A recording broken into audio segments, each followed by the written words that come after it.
Okay, so things are getting crazy already. In a hot New York second, everything has changed. Since there is so many things changing in my life right this very moment, all colliding together, I'm not happy about it because I have to plan everything. Maybe it's part of my personality, but more likely it's part of my disability. And since, are you kidding me right now?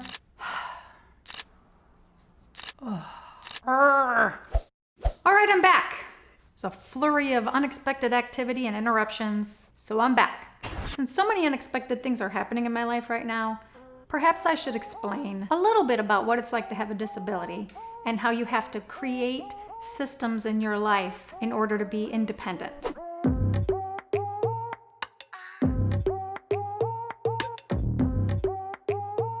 I've seen and heard other disabled people talking about the particular systems they have to implement because every disability is different, therefore every accommodation is different. Any part that you need help with will vary from one person to the next. So for me personally, I do have a helper who comes to my house and helps me with various things. We'll cover that in future episodes. But pertaining to my life right now, I'm gonna need a lot of help. When we last left off on As the Stomach Turns, I had announced recently that I'm going to move back to LA, which I'm super excited about. Yay! However, I also told you guys I was going to do that in the spring between March and May. All of that has changed. Let me explain. I was talking to my neighbor while looking at another house being built right next door. We were talking about the crazy real estate market and how you can't get anything. He sarcastically said, or I think it was sarcastic, that he and his wife should sell their house right now and then rent for a couple of years. Yeah, you should. And I go about my day. I come home, I work, I go to sleep, I don't think anymore about it. I wake up the next day. I'm about an hour and a half into my work, editing, working on videos, and it dawns on me, I should sell my house now. Yeah, I mean, we know the market is crazy hot right now. Who knows what it's gonna be 6 to 8 months from now? True, and true. Besides, they're rewriting the taxes, they're increasing capital gains tax. Who knows what that's going to be next year? True. Just earlier this month, I had a problem with my property appraiser telling me that I was not homesteaded and I missed the deadline, so I can't homestead my house, so therefore my taxes are going to go sky high. Not if I sell my house. True. So I got 3 things going for me. Market's hot, unknown capital gains tax, and not homestead. Right now, I could solve 3 problems if I just sell my house earlier than I thought I was gonna sell it. All right, so in what I just explained to you, however many minutes, I did all that in a flash, looking up from my computer and said, I think I'm gonna call a realtor. So, you guys, looks like I'm selling my house this fall. I'm not ready for that. I'm a little bit, Good news, market is much hotter than even I thought, and he brought in a number that was almost 50,000 more than I thought. And he thinks I should leave town so that the flurry of shopping and walkthroughs and all the offers and all that stuff will happen feverishly within the first 1 to 3 days, and that I should go out of town. Well, I'm going back in October for a convention anyway. I mean, maybe this is all meant to be. And then all of a sudden, pressure. I have to get ready to sell my house now. So long, 8 months. Bye-bye, 6 months. Hello, 2 weeks. Which means all the little projects around my house that have been being put off, they gotta get done.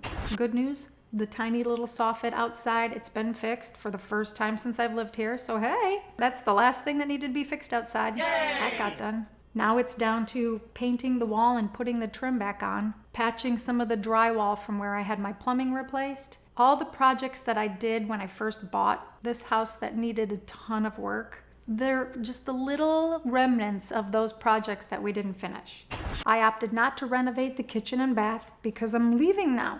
I don't have time or the interest to tear the house apart and live in chaos for a couple of months. Someone's gonna have to renovate the kitchen and bath themselves because everything else is done. Maybe add a pool if you wanna add a pool to the giant yard. In an upcoming episode, I'm obviously going to walk through the house and show you everything before I sell it, because it's a big deal that I've invested more 2 years worth of passion and blood, sweat, and tears, and not because 2 years is a long time. It's really not, but I emotionally invested in this house. So what do we do now? The chaos and confusion begins. Where am I going to go? What am I going to do once I sell my house? I still am not ready to go to LA. I'm going to rent locally. Maybe I'll do a VRBO, or I don't even need a whole house, so I don't need to rent a house. Maybe I'll rent an Airbnb with maybe a mother-in-law suite where I can have a little kitchenette, because all I do is maybe make a sandwich or something small. I did find something on Airbnb with a mother-in-law's quarters that looked fine. It's less money, including utilities. It's less than what I'm paying for my whole house. It's still a lot for one small room, but it's convenient. I can do it for 4 months or 6 months without having to get into a lease with an apartment complex and be stuck there. It gives me the flexibility I need for my unexpected future. With all that being said, I'm having heart palpitations about getting ready to move. As I alluded to in the first video, you're going to go on the journey with me. There's going to be a lot that has to be done. How to prepare. How do I move when I can't pack boxes and I can't move furniture and I can't do any of this stuff myself. I can't unhang artwork off the wall. I can't disassemble cabinets. So how am I going to move? I'm going to take you on the adventure. Just the adventure is coming in a couple of weeks. Good news, about 3 weeks ago, I finally stumbled upon the best helper I've had in all of my helperdoms. Yay! Simply because all of our stuff coordinates. She lives close to me. She's unemployed, so she can come anytime I want. Just all of the stars have aligned for this person. And she's available to help me pack. And she's not super stringent about the hours. She understands that I have a limited amount of money that I can pay my helper for a limited amount of hours. So she's understanding of that, and she fudges the time frame more than anyone else who's ever worked for me. I'm just here to tell you the chaos ball is rolling. I've told everybody it feels like a runaway train car, a stagecoach, and I don't have the reins. It feels like things are happening outside of my control, but obviously I'm the one who called the realtor. Nobody forced me. I just didn't think it was going to happen this fast. And in an equally hot New York second, I bet it's all going to change again. So hold on to your seat and watch the very next episode and see what crazy thing happens next time in my crazy disabled life.